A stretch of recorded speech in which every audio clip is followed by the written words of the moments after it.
성령으로 충만하시길 원합니다. 네, 네, 네. 얼굴들이 많이 피곤해 보이십니다. 그렇지만 이 자리에 또 나오신 모든 성도님들을 축복합니다. 오늘 본문 말씀을 보면 하나님의 비전에 대하여 생각하게 됩니다. 예수 그리스도를 만난 모든 사람들은 하나님의 비전을 품게 됩니다. 이전에는 세상의 어떤 성공과 안락한 삶, 인생의 즐거움이 목적이자 꿈이었다면 하나님께서 그의 모든 자녀들에게 그의 비전을 부어주시고 그러므로 그를 만난 모든 사람들은 인생의 새로운 목표, 즉 하나님의 비전을 품고 살아가게 됩니다. 나는 예수를 만났지만 인생의 비전은 없다고 생각했다면 오늘 하나님 안에서 부으시는 새로운 마음을 받으시길 간절히 소원합니다.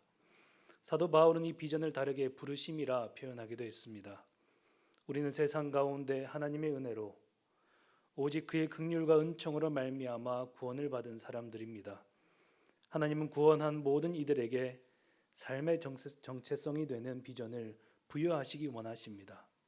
그러므로 우리는 구원받기 위해 부르심을 받을 뿐 아니라 그의 뜻을 이 땅에서 이루기 위해 또한 부르심을 받았습니다. 다시 말해서 우리는 하나님의 자녀가 되기 위해서 부르심을 받기도 했지만 동시에 그분의 뜻을 이루기 위해 이 땅에서 부르심을 받은 사람들입니다. 그러므로 모든 하나님의 사람들은 이 땅에서 유의미한 삶의 목적이 있고 그것을 비전이라 우리는 부릅니다. 하나님은 누구도 우리 중에 우연히 부르시지 않았습니다. 부르심을 받은 사람들 중에 이 땅에서 의미 없는 인생은 단 하나도 없습니다. 그러니 모두 하나님의 정확한 계획과 뜻 안에서 부르심을 받았고 그것을 발견하는 것이 바로 비전입니다. 그러나 우리의 삶에 비전이 있다고 해도 그것이 가능하도록 하는 것은 우리의 믿음일 것입니다. 비전을 발견하고 믿음으로 반응할 때 비로소 그것은 성취되는 것입니다.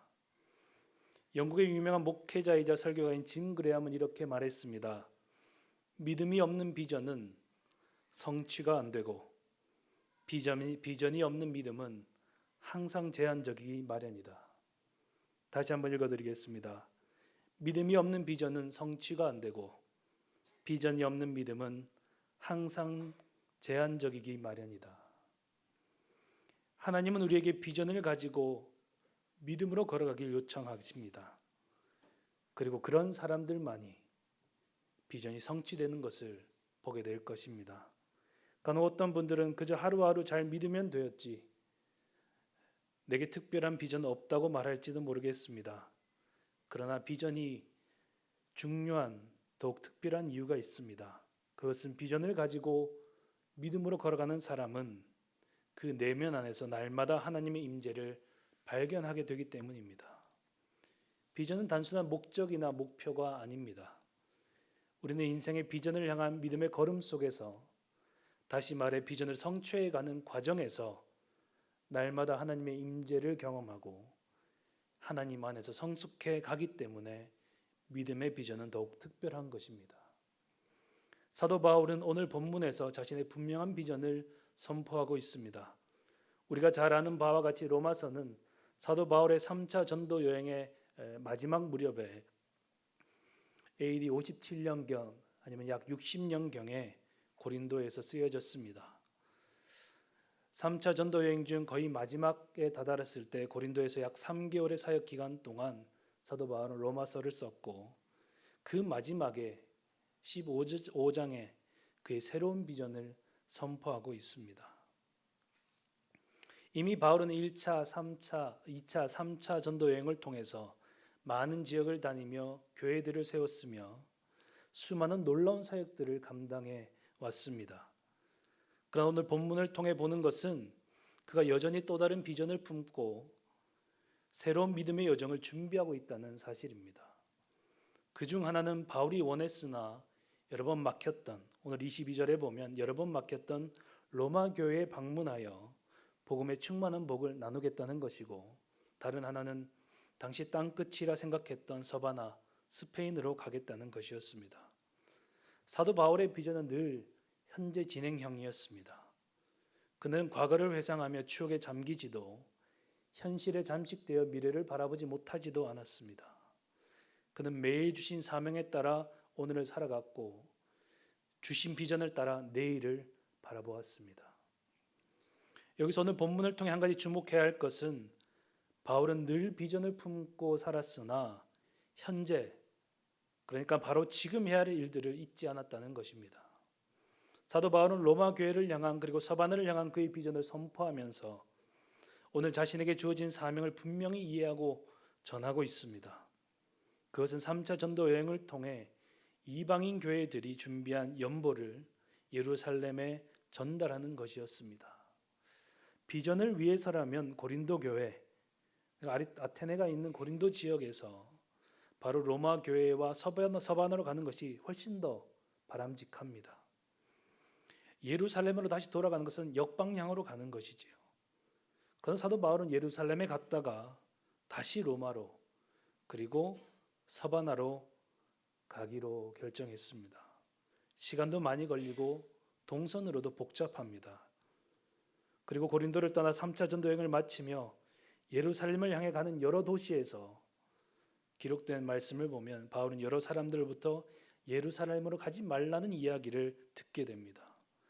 바울은 예루살렘에서 결박과 환란이 그를 기다리고 있다는 것과 그를 죽이기 전에는 아무것도 먹지 않겠다고 결의한 사람들이 바로 그곳에 있다는 사실을 듣게 됩니다. 그러나 그는 현실을 직면하고 오늘의 사명을 감당했습니다.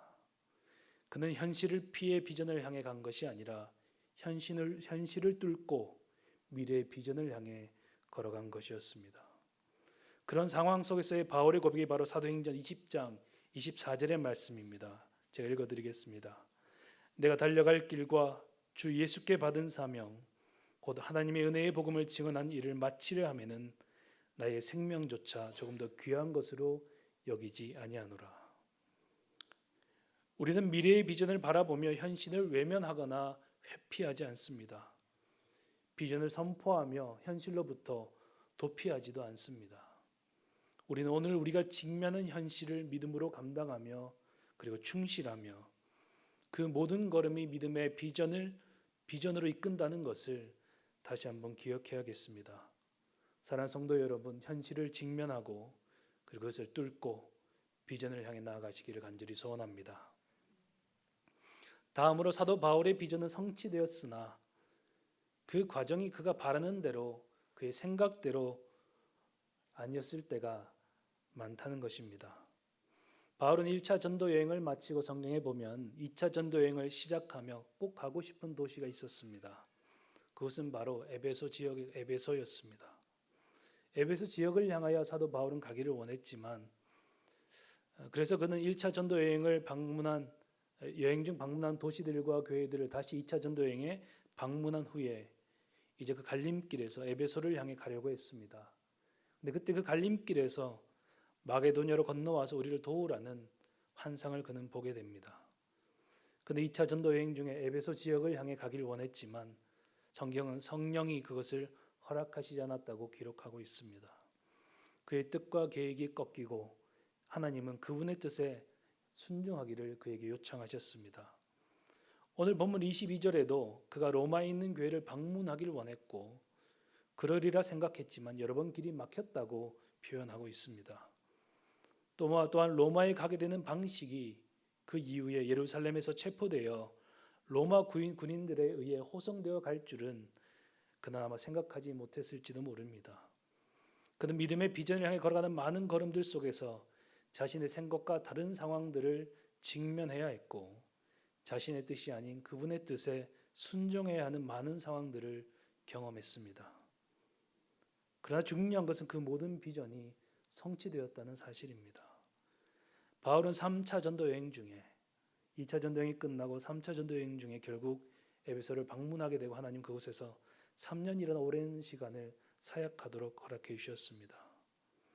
그가 생각한 시기는 아니었지만 하나님은 더 넘치도록 은혜를 부어 주셨습니다. 바울은 그가 생각하는 멋진 방식으로 로마에 이르지는 못했지만 로마에 이르는 비전이 성취되기까지 수많은 위협 속에서 생명을 하나님이 보존해 주셨고 로마에서 구금된 생활 속에서도 담대하게 복음을 전파할 수 있게 되었습니다. 하나님의 생각과 때는 우리의 판단과 생각과는 다르지만 하나님이 우리의 비전을 가장 정확한 때와 방법으로 성취해 가십니다.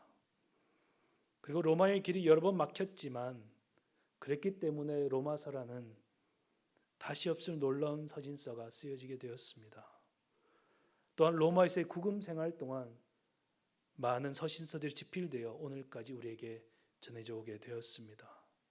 사랑하는 성도 여러분, 지금까지의 나의 삶이 나의 생각과 다르다 하여도 하나님께서는 언제나 신실하게 우리를 인도하심을 믿으시길 바랍니다.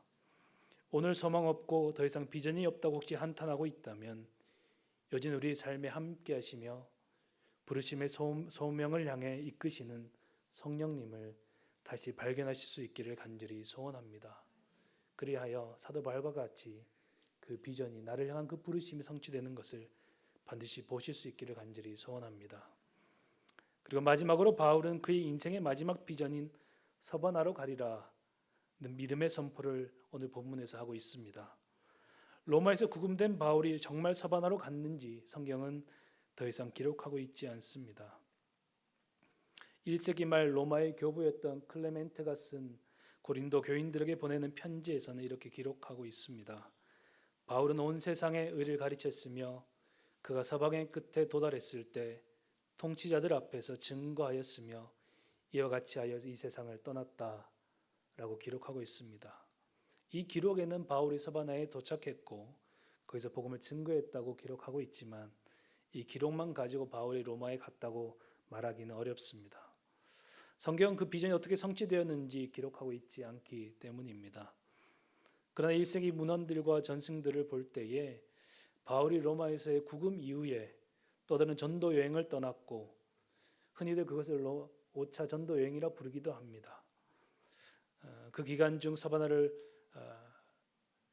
서바나에 이르렀을 거라는 주장을 하는 것이 있다는 것은 사실입니다. 저 또한 개인적으로는 로마 사도 바울이 그의 마지막 비전인 서바나에 이르렀기를 간절히 바랍니다. 그러나 그보다 더 중요한 것은 바울이 서바나로 가고자 했던 중요한 이유가 땅끝까지 이르러 내 증인이 되리라라는 주님의 부르심과 명령에 순종하기 위하였음을 우리는 기억해야 할 것입니다. 스페인 전승에 따르면 사도 야고보가 가장 먼저 스페인 땅에 복음을 전파했다고 기록하고 있습니다. 아마도 바울보다 먼저 야고보가 스페인 땅에 도착해 복음을 전했을 수도 있습니다. 중요한 것은 당시 땅끝이라 생각했던 서바나 지역에 복음이 전파되고 하나님의 비전은 이루어졌다는 사실입니다. 또한 그 예수님의 비전, 땅끝까지 이르러 복음을 증거하라는 이 명령은 지금까지도 현재 진행형으로 성취되고 있으며 지금도 수많은 복음 전도자를 통해 이 복음은 땅끝까지 증거되고 있다는 사실입니다.